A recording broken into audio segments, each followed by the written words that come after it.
Today, I am very pleased to be joined by Asad Ramzanali, Director of AI and Technology Policy at the Vanderbilt Policy Accelerator. Asad previously served as Chief of Staff and Deputy Director for Strategy at the White House Office of Science and Technology Policy, where he worked on national technology and innovation policy.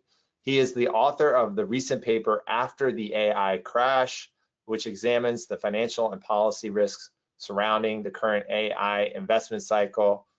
Asad, thank you so much for doing this today. Thanks for having me. So, you know this, I thought this was an absolutely incredible paper. It covers so much ground. It must have required so much research. Can you walk us through, how you came up with the idea for this, how you went about doing this paper? It covers so much ground. It's so impressive. Would love to get a little bit of the backstory.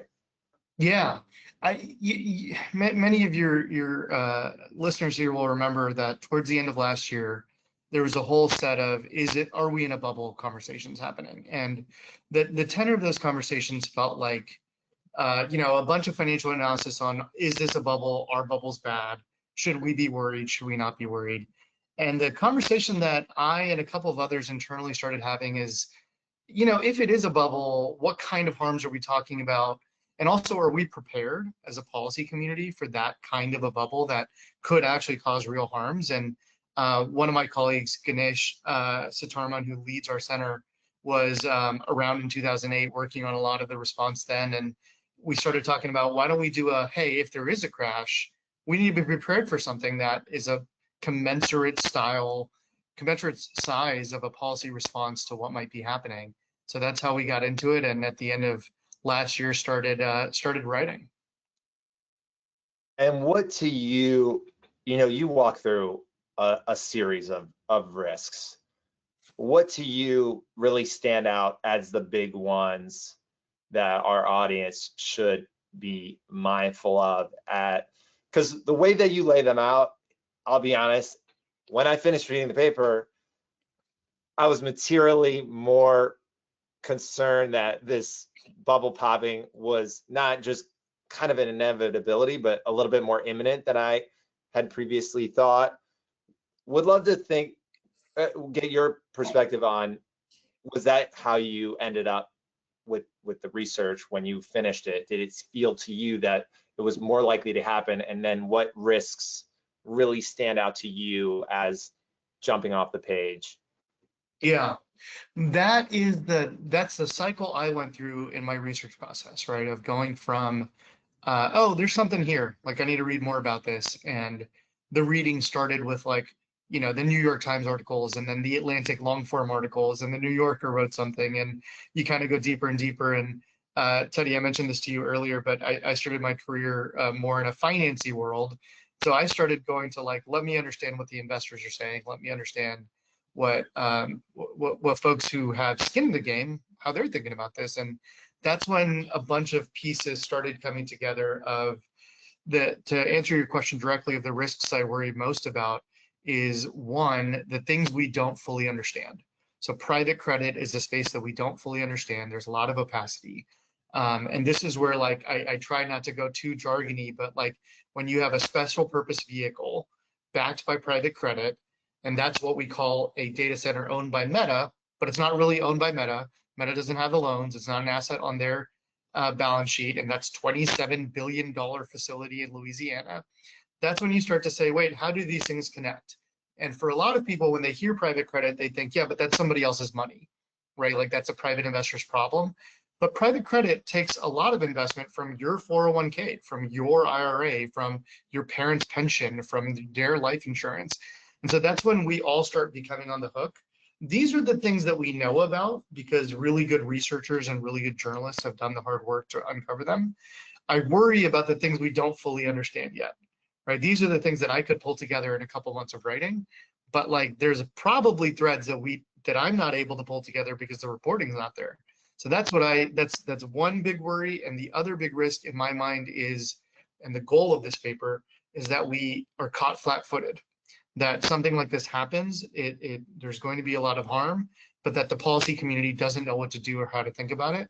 And so that's the purpose of this, is to say, let's have that discussion now around if something like a financial crisis caused by overinvestment in AI happens, what do we do?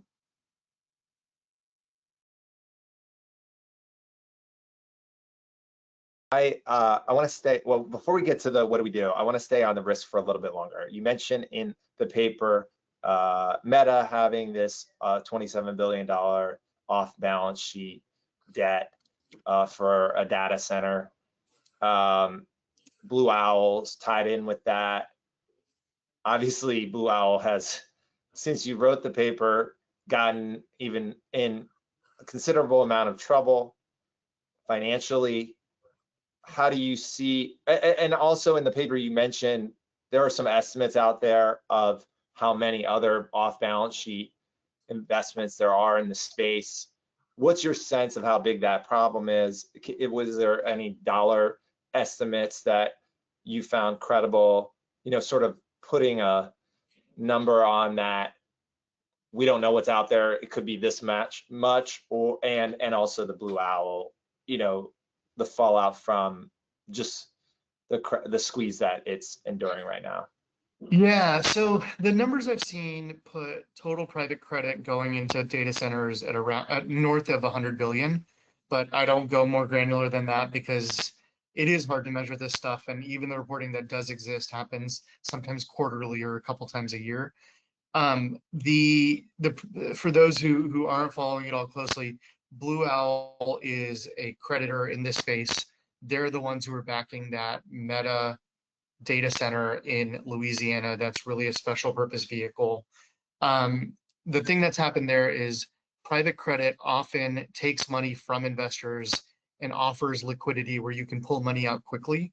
And they, and actually a couple others too, have had to change those terms to where their investors aren't able to pull out money at the rate they might want to because they're seeing too many people ask for money to go out. And so that's where you start to worry about, well, what is that, right? And why are those investors worried?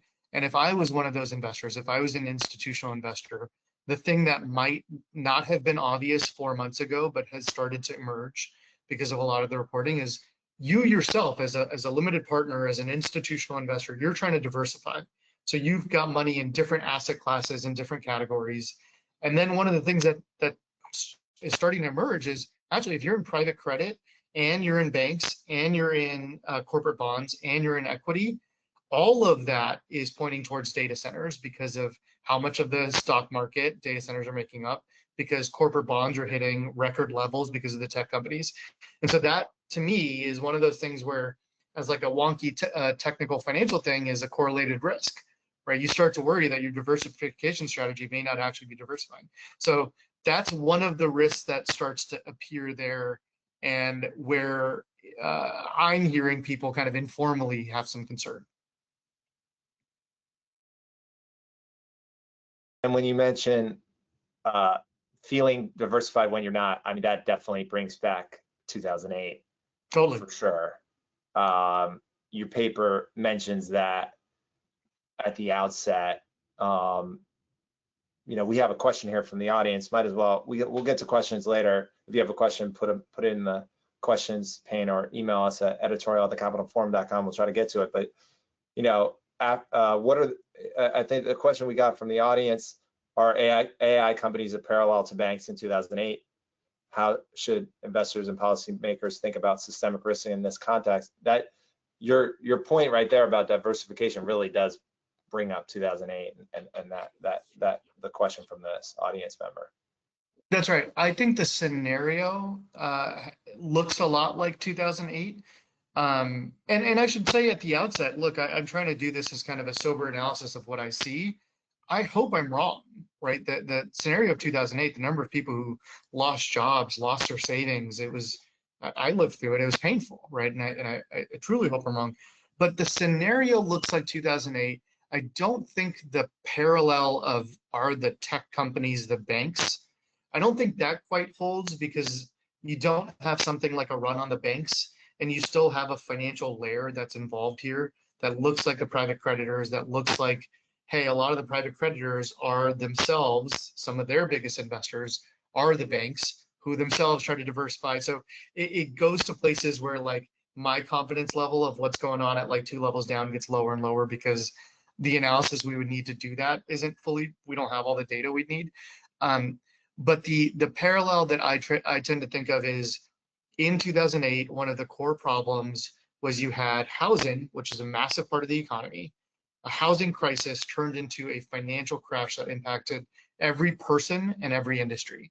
That's the thing I'm worried about, is a data center or an AI crash that leads to, because of everything being intertangled in ways that are really hard to understand until you're looking back at it, right? That's how we understood the housing problem, is when everyone looked back at it and said, oh, this is how everything was connected.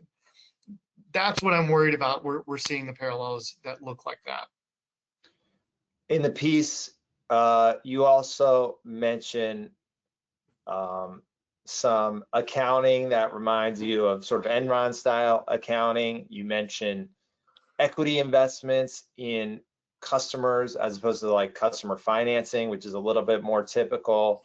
You also mention, I want to say neo clouds, and how neo clouds are using credits to pay for credits, which sounds really dubious. Can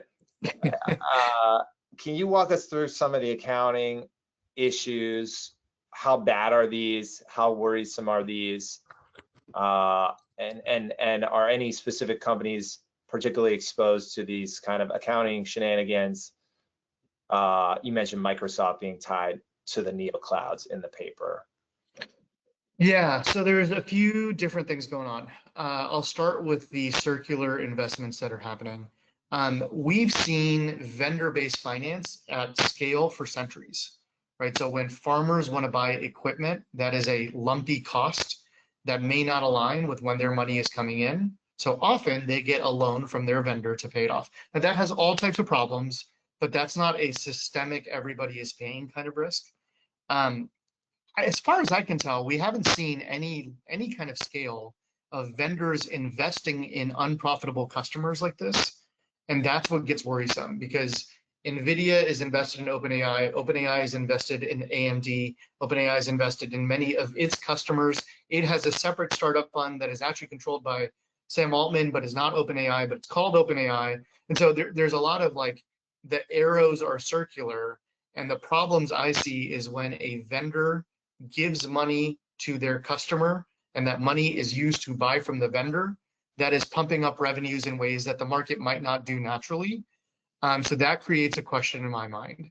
If I'm an investor, the thing I worry about is if you're investing in a chip company, you're trying to get exposure to the chip market. You're not trying to get exposure to a million other things.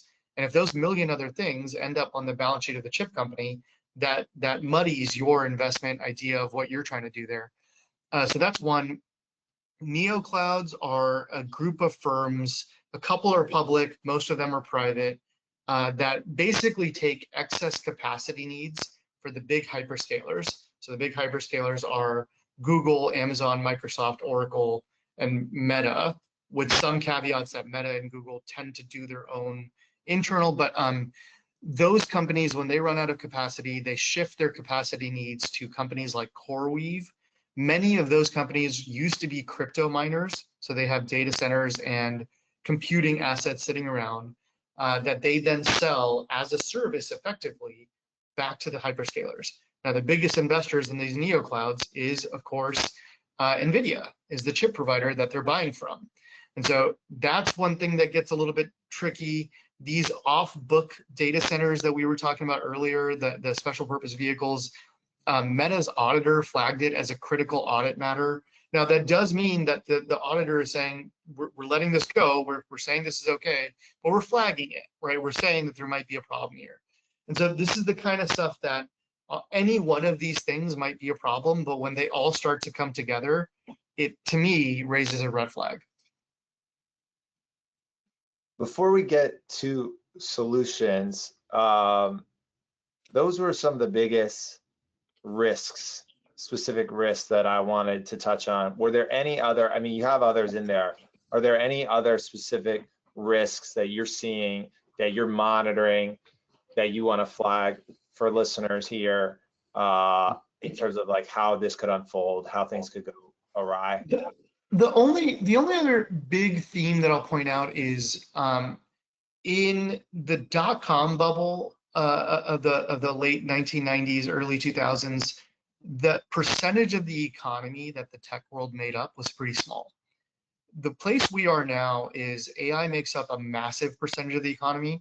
It's the kind of thing where you don't have to look at any specific measure, though there are plenty. But the thing that sticks out to me is the units that we use. We think about AI investment as a percentage of US or global GDP, and we measure it in the trillions. So the magnitude of the thing we're talking about is not some small little thing off in the corner on the West Coast. It's actually eating up. JP Morgan has this fantastic financial report at the end of last year looking at what kind of capital is going to be needed. And their assessment is basically every possible capital and financial market that exists is going to be needed for this. And they do a little waterfall chart where they look at how much cash, how much equity, how much corporate bonds, how much private debt, how much junk bonds, everything. They go through every market. And then they're remaining with, it was either 1.2 or 1.4 trillion dollars. They can't quite figure out which market it's going to come from. And that's what they label like a TBD effectively, or maybe the government will do it. They And that's literally how it's like figure out how to where the money will come from. It's that's got, right. The capital markets just don't have enough for that. That's right, and that's in a 5-year period. That's 2026 to 2030. That's not like a, over the course of our lives. It's soon. Maybe it's worth mentioning, you have in there some great data points about how much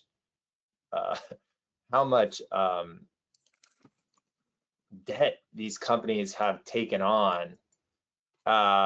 Was that surprising to you to go through and see these were businesses that were asset light, right? They were not doing crazy amounts of CapEx investing. They're not taking out debt. And then all of a sudden they're just issuing tremendous amounts of debt, including a Google 100-year bond. I mean, 100-year bond. Tell the audience about just how quickly and how much debt these companies are, the big tech companies are taking on. Yeah, I included a couple of charts of debt for both for Meta and for Alphabet, just because they tell a visual story as charts, where Alphabet, for the size of company it had 14 or 15 billion dollars of long-term debt year over year for many years, right? From like 2021 to 2024, it's about that much. It's a relatively flat chart. And then 2025, last year, it goes from 14 to 49. Right, so you're talking about what, almost a 3.5x increase literally in 1 year. That doesn't include all the off-book stuff that we were talking about, because that's by its nature off books. And since then is when they've been doing these 50 and 100-year bonds in Europe, which is, when you stop to think about it, like that's a crazy investment.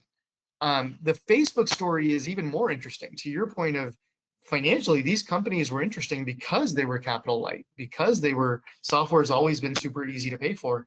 Up until 2021, Facebook has no long-term debt at all.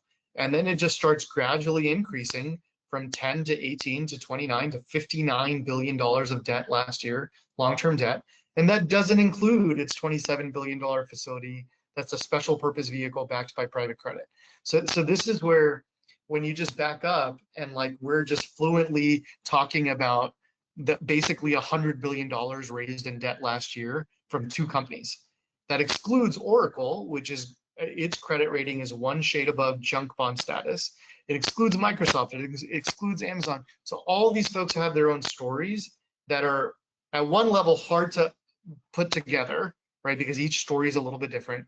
But when you look at each of them, you're like, wait, each of them has their own problems that are actually ones that we should all be paying attention to. Yeah, I was surprised by those numbers. I didn't realize how much the debt had increased in such a short period of time. Now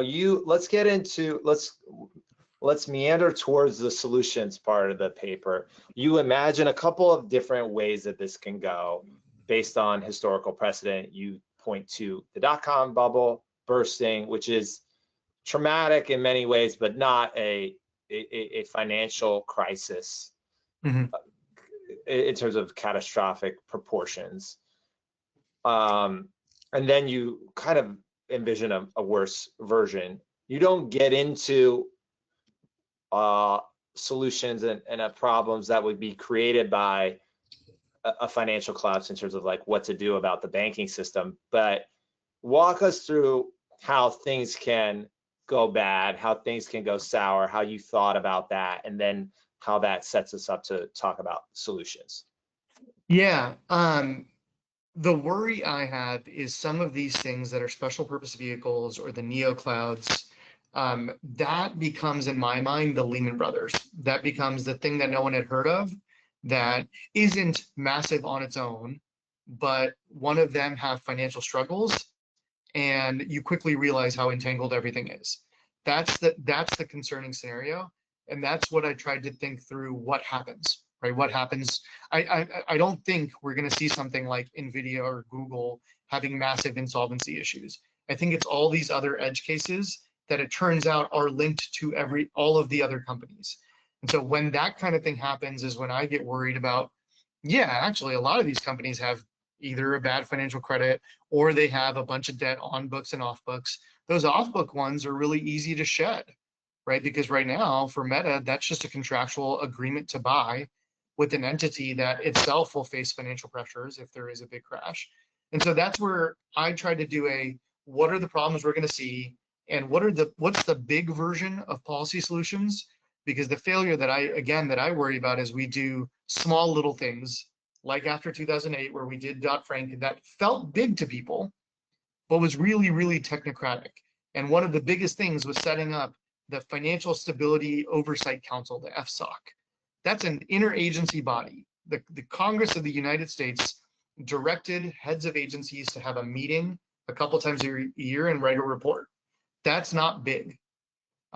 Designating new institutions as systemically important, that idea is technocratic and didn't actually get at things like stopping the failure of Silicon Valley Bank, right? We didn't even foresee that. It was never on anybody's list of too big to fail. All of those banks have only gotten bigger and more, and there's more to deal with there. So that's where I start with what are the proximate causes of the crash. The circular financing, that's the thing that I don't think we've seen anything like this before. The opaque debt, we have to get sunlight to all of that. There's a lot of government subsidies that happen less at the federal level, but a lot at the state level. This is like $1 billion or $2 billion per state sometimes. Those things are distorting the market. So I tried to lay out here's how you deal with the proximate causes. Then here's how you deal with things like data centers are going to become stranded assets. Well, we've had a need for public digital infrastructure for quite some time. We have an apparatus through our national lab system that the Department of Energy runs. We have an apparatus for thinking about how to use that stuff at the National Science Foundation. So we should be thoughtful about taking advantage of the assets that might exist that can be useful for the public. So I try to lay those out, and then I go to workers, and then I go to kind of more regulatory schemes. Let's talk through a couple of things, because you make so many good points here. First, Dodd-Frank was a failure. I think that's a conclusion that you make, and you're like, we're not going to make this mistake again. It doesn't make sense to make this mistake again. And you mentioned both, kind of strategically it was a failure, but it was kind of set up to fail because people hadn't thought about it in advance. They weren't prepared. Now, I'm curious, let's talk about the not being prepared part.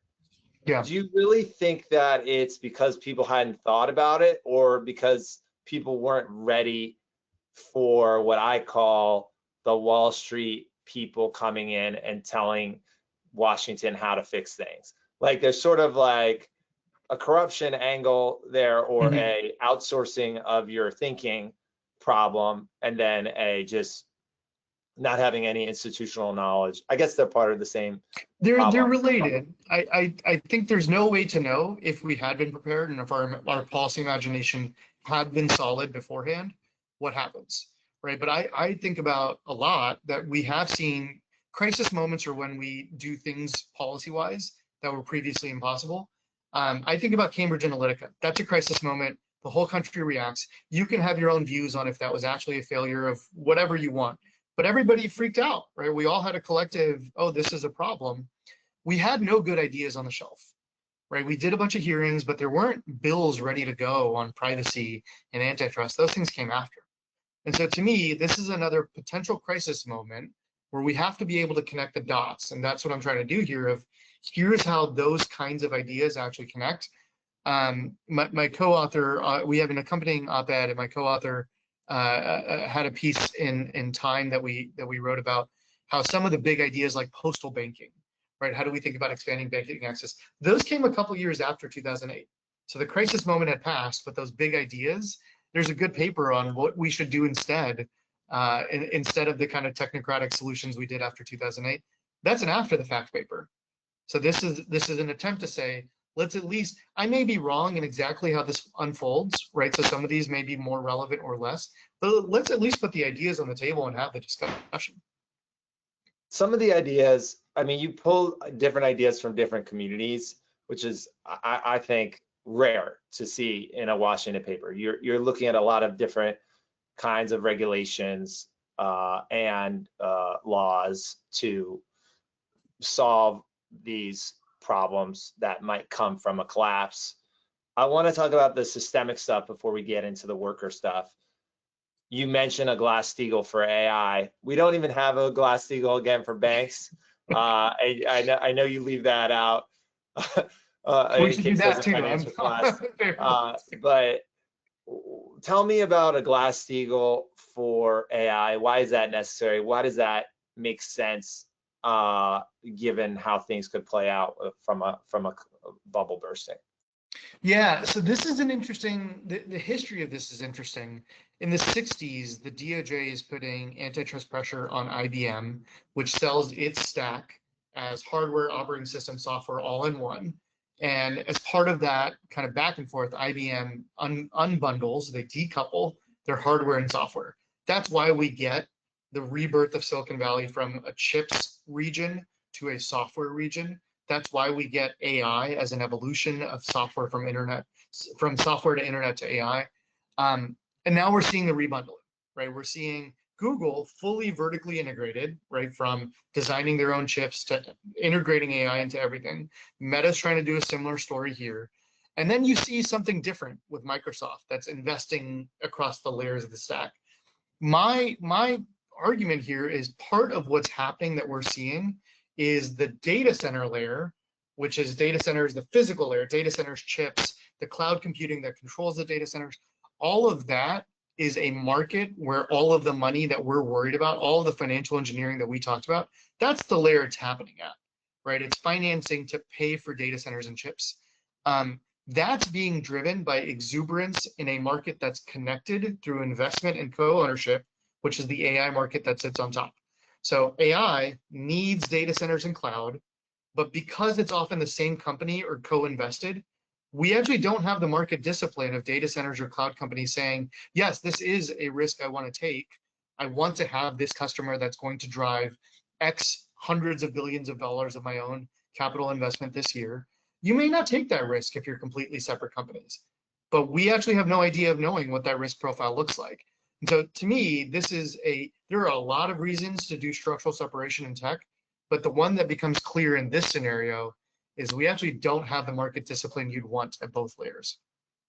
One thing you don't mention, but I think it's kind of implied, is, obviously China has these models that are much more efficient, and the way that it's set up in the US is the hyperscalers, they have an incentive to want more cloud compute used, right? They have an incentive to be inefficient. They have an incentive for the models to use a ton of compute in some respects, because then that means you got to buy more cloud and they're providing the cloud. And so they have this weird incentive to not be efficient. That strikes me as problematic as well. Just another way of looking at how the incentives are not aligned to get the best quality product, particularly when you have these other costs that are on society of higher energy prices, more pollution, et cetera. Yeah, there is something instructive about what we saw with DeepSeek and a lot of the Chinese models that are way more efficient. I do think that those can only exist as a follower because of the way they're trained through distillation and other means. That being said, we have yet to see the efficiency in things like chips designed for inference, right? Like we saw a huge push towards GPUs for training. We haven't completely seen all of that play out for what inference looks like. Inference is when AI is used, the model is used rather than just trained. And so all of those efficiencies are yet to kick in. They're still kind of, we're seeing them begin to happen. And that's where like a lot of the existing cloud infrastructure might actually be more useful. We just haven't figured out exactly how to do that efficiently. So there are efficiency gains, there's all of that. But at the end of the day, the question is, as a society, we made decisions on when we wanted to invest in huge capital allocations like the Manhattan Project. The representatives of American people made decisions to do that. The Apollo Project, the representatives of the American people wrote appropriations laws to do that, and voters could vote those people out. We do that for big, huge capital pushes. Now, there's a version of the story that we decide as a country that that's what we want, and we have a huge industrial trillion-dollar move towards AI. We haven't done that. That's not what happened, right? So this is where, like, on the one hand, if it was all private capital, I'm less worried. But when it's all intertangled with public risk, that's when it's like, wait, no one actually, like, what's the legitimacy of that decision, not at the individual level, but at the aggregate level? Yeah, one thing that we've started to do a little bit here is look at big tech procurement as just as important as government procurement, because often they're spending more money and doing bigger projects, and this is a good example of that, as like they're dictating how the market is going to look and what the priorities for society are when they're spending such a huge chunk of GDP. Now you recommend rules, not just structural separation so that they're not vertically integrated, they don't have incentive problems. That would entail massive divestiture. You don't explicitly say, hey, we're gonna break these companies up because they're too much concentrated economic and political power. You say, actually, this is just not a good way to allocate money. This is not a good way. There are too many misincentives. There are too many problems here. Do you also think of this in that anti-monopoly tradition as well? I mean, you're calling for very extensive breakups, and maybe you could walk through a couple of the different ways that you think of breaking them up to not be vertically integrated. How you would break up Google, Apple, Amazon, etc., according to this no vertical integration plan. Yeah, the main idea here is a split between the hardware, the physical stuff, data centers, chips, the energy required to do those, the cloud computing, and then the stuff that happens because you're using that technology. So that's all the software. That's the AI, that's the tools that AI is integrated into. There are a lot of different ways of structurally separating, and we've seen the bills that the House Antitrust Subcommittee proposed in the 2019-2020 frame. You've seen some of the bills from Senator Warren, who has, developing a digital commission that would have structural separation authorities. Those actually go more granular, and I myself have proposed other ways of cleaving the companies. In this, the way I think about the cleanest way to split in some ways, in part because you don't run into the business issues you run into with like a what happens with a browser that's not on its own profitable? What happens with this kind of advertising or this kind of market that isn't fully separable? The data centers and chips piece are actually pretty easily separable. Now, I'm not saying it's an easy thing or it's a small thing. It is a big thing to do. It would require real divestitures. But I mean, Amazon's the easiest story, right? Where you have Amazon.com, which has its retail presence, but also has a lot of investments in AI, is doing they make their own model available called Nova. It's more of an agentic shopping kind of tool. But they also have AWS, which owns physical data centers. It designs chips. It has an energy subsidiary that trades billions of dollars of energy wholesale. Separating those is something that actually financial people have been calling for years, because they think that the premiums between the very different businesses bring each other down, right? So there are actually financial incentives to do this for some of those companies. People have called for that for Amazon and for Google. In the Microsoft case, you can see how that's a really mature cloud business. It's the second biggest after Amazon. So you can see how those things work out. It gets a little bit more complicated when you get into like NVIDIA, which has a bunch of investments across the software layer, but it itself is not doing. So that actually might be easier, but this is the kind of stuff where it's not that you can't do it. And I try to give examples of how it would look, but it's that you have to realize that that's part of the mix of policy solutions. Another kind of anti-monopoly policy idea that you draw upon is utility style regulations, non-discrimination, things like that. Walk us through why you think that is necessary in addition to the breakup side of things. Yeah, so when you a lot of my colleagues at Vanderbilt and elsewhere have rebuilt this tradition of utility style regulation or networks, platforms, and utilities as a body of law, and I'm thankful for their foundational work here. One of the things that's most striking to me is Congressional Research Service, which every Hill staffer has read their reports, and I always thought they were really high quality. They're really well done. The first sentence in the CRS report about cloud computing compares and gives an analogy to utilities, where you have an activity that's done, like electricity generation or getting water, that moves through a network, in this case, the internet, or transmission pipes or transition wires for electricity, and you have like a per usage billing kind of cycle. These are digital utilities. They are means to another end, right? Like the only reason I care about the health of the chips or the data center market is because it impacts the innovation on top. That's the thing we really care about, right? We really want the drug discovery that AI might enable. We really want productivity, but the cloud market enables that. It on its own is not something that we care about, except for as a means to that end. So that's a feature of utilities, similar to high cost of entry, barriers to entry that are different from cost. So that's the way I try to think about the AI stack as 3 utility layers that enable applications that use AI. And that's where we have a history of how to regulate utilities, some successfully, some of mixed success. And so that's where I don't just say apply everything we know in every possible tool to every layer. It's a little bit different depending on which market you're looking at and what we need to do. You also, I mean, can you give us an example just of one of the markets and like what kind of rules you would put on it? Just because I think it's really interesting how you so that.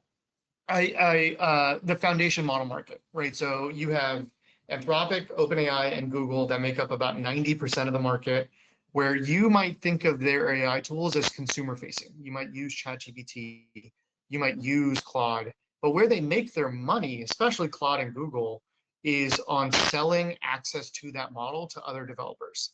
So through something called an API, an application programming interface. So third-party developers are building a tool that sits atop those models. In that world, one of the things we're starting to see is, yes, but those model providers are also making their own applications. So Claude, the Anthropic model, Anthropic also makes Claude Code, which is an application that helps people vibe code or AI-assisted coding. Last year, they ran into an issue where they kicked off the second largest independent provider of AI-assisted coding from their API.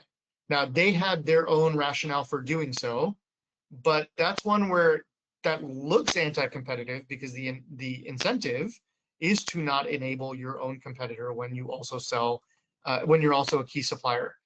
That's the kind of thing where you can apply non-discrimination or neutrality rules.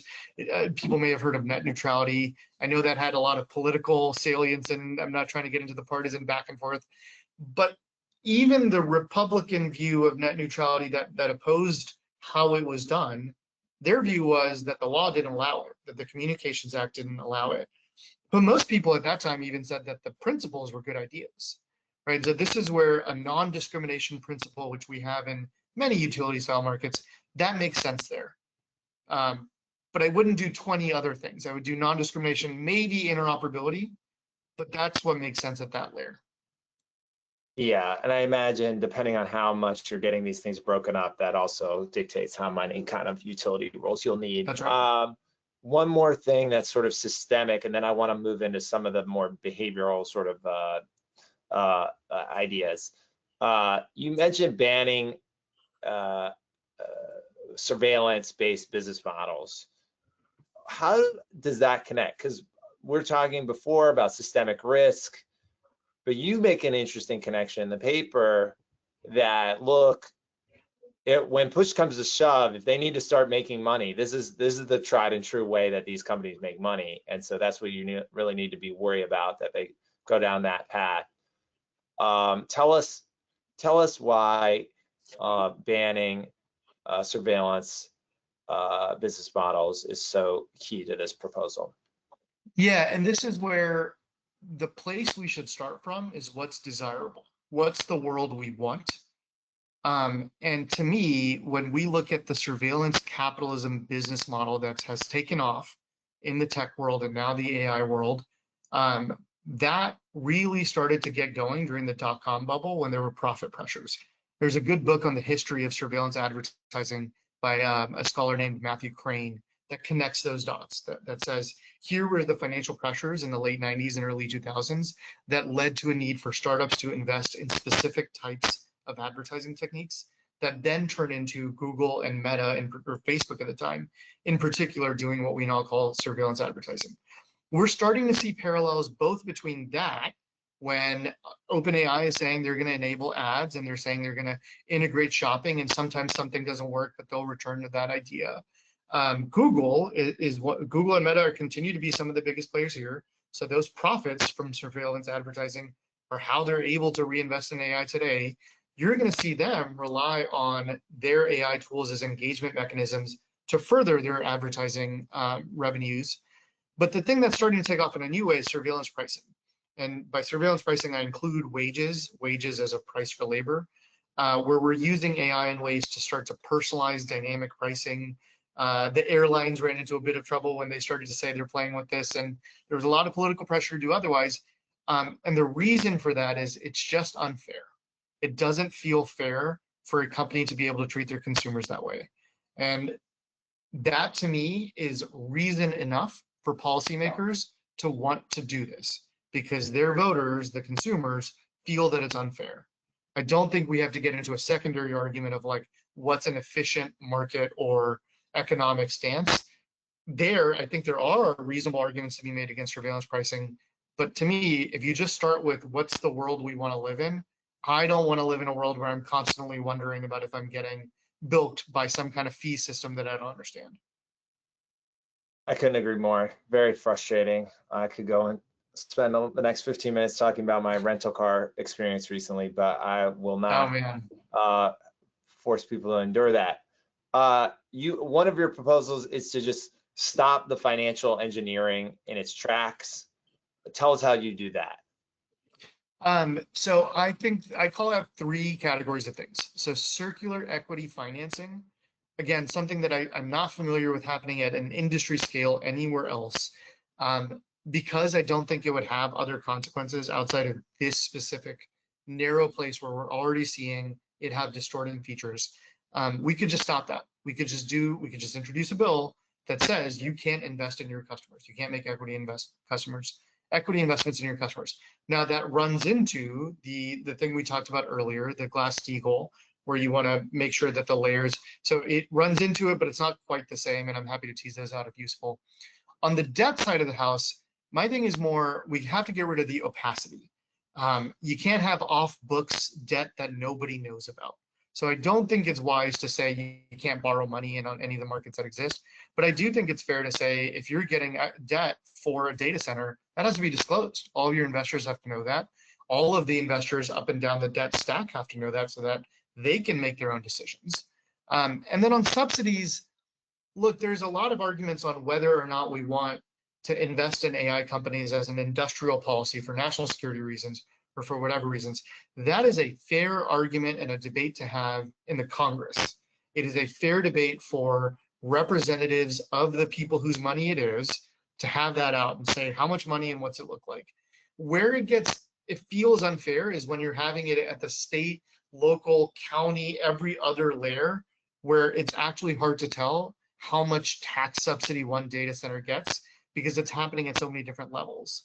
And at the state level, you're already seeing rollbacks where Governor Pritzker in Illinois is calling for rolling back their own data center construction subsidy. The state of Virginia is realizing how much money they're leaving on the table, and their budget is starting to assume that they want to get rid of this subsidy. So you're seeing states realize this, but that's where like it's 1,000 different cuts.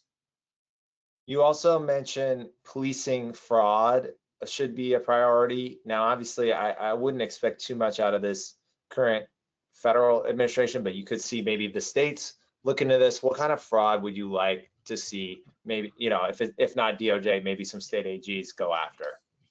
Yeah, in the paper, one caveat I give, and I'll say here too, is look, I'm not alleging that there's criminal fraud happening in the market today. That's not what I'm saying. But what I am saying is in previous financial crises, there has often been some kind of financial fraud that's accelerating the crisis. We saw that in the dot-com bubble with WorldCom and Enron. We saw hundreds of people go to prison during the savings and loan crisis of the 80s. During COVID, hundreds of people have been in prison because of financial fraud from the payments they received.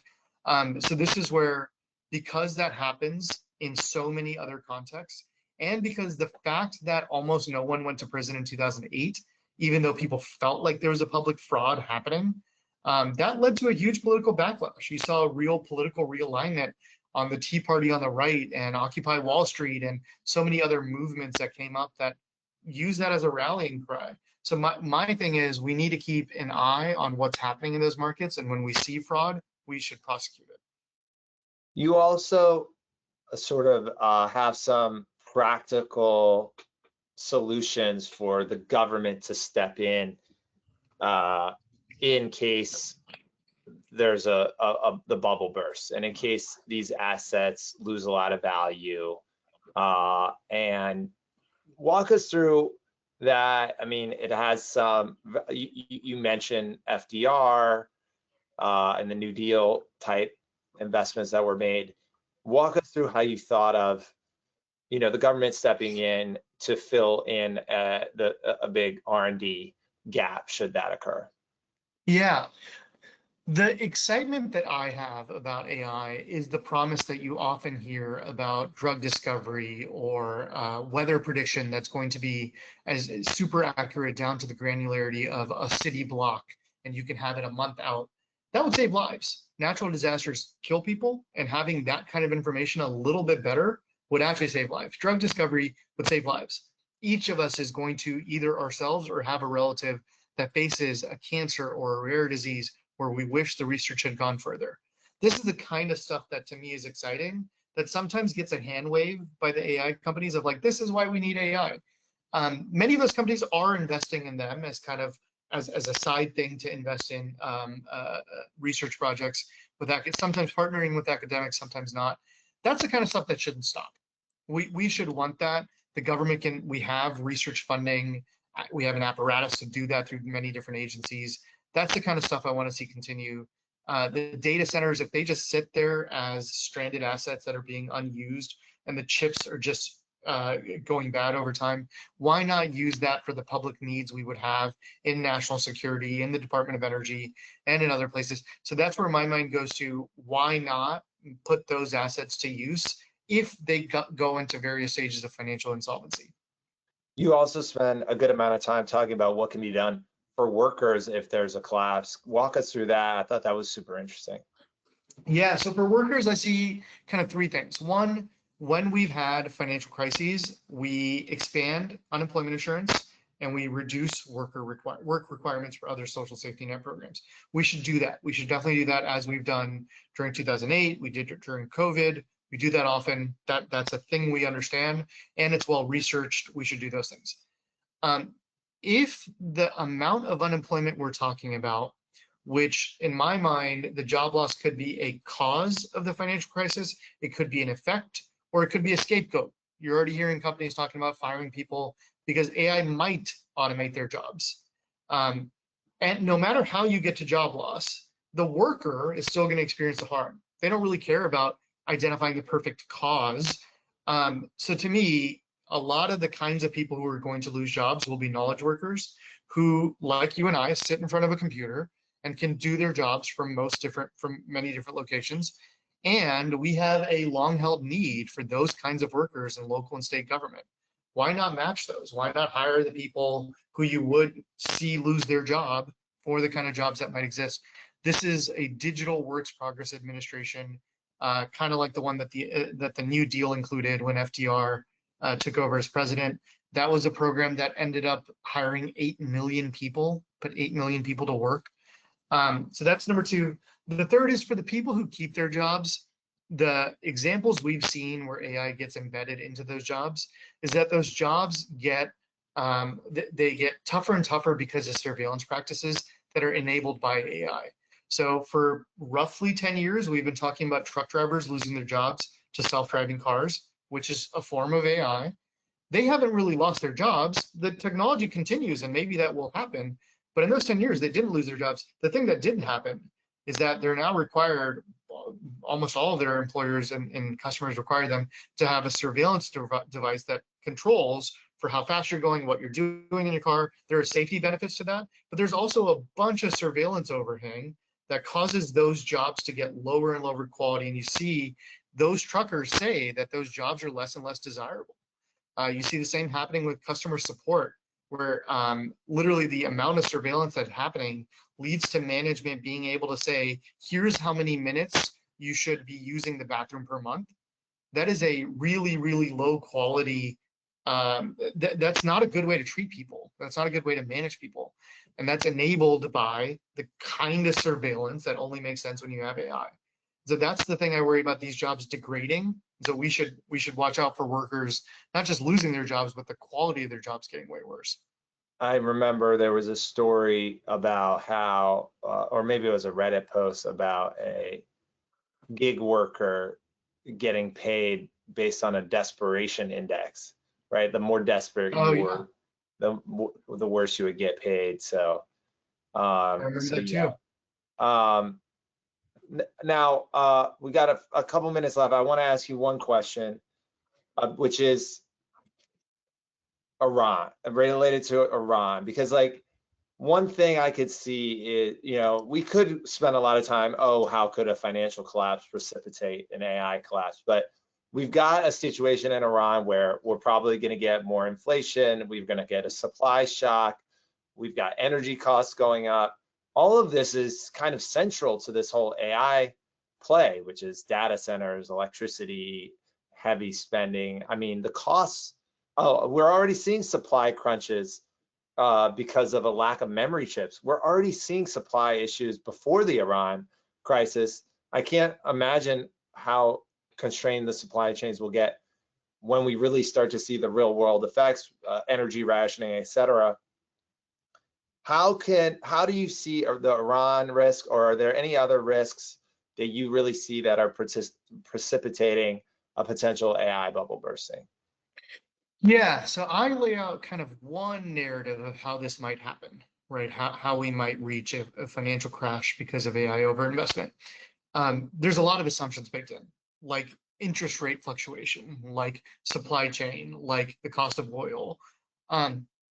Any one of those things could shift the markets because they're so precarious right now in ways that are really problematic and could accelerate the crash that we're talking about here. What I don't do in the piece is I don't give a timeline of when this might happen, because I don't know, right? I don't know what that looks like. Many of these loans that are coming due that I'm worried about could easily be recapitalized for another 2 years. But the fundamental premise that trillions of dollars of commitment are being backed by tens of billions of dollars of revenue, that there has to be massive changes for that to match up. And that's what I don't foresee happening. So all of the things happening in Iran have many different downstream effects. Of course, it's a war, so the biggest and most dire impacts are the people who are dying and their family members dying. But you also get, we've already seen attacks on data centers, where data centers have become an artifact of war in a way that we haven't seen before. All of the supply chain issues that you're talking about will slow down not just energy, the Strait of Hormuz, of course, with oil and natural gas being squeezed there, but all of the things that need that energy for their own supply chains. And so you're going to see that cascading effect is what I worry about. And there's a huge lag because the oil tankers that actually move across the ocean move at the speed of a bicycle. So these are things that when the Strait of Hormuz closes, you feel the effects on the West Coast of America like a week and a half, 2 weeks later, right? So that lag is where I think we are right now. And I worry that should the geopolitics of everything not get to a better place, we're going to start to see massive impacts on the economy worse than we're seeing now. Well, Asad, this was an incredible call. I learned so much.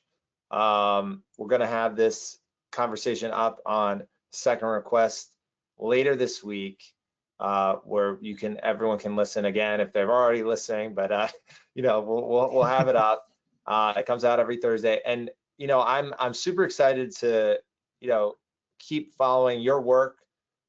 Meet up in person at some point. This was a really incredible paper.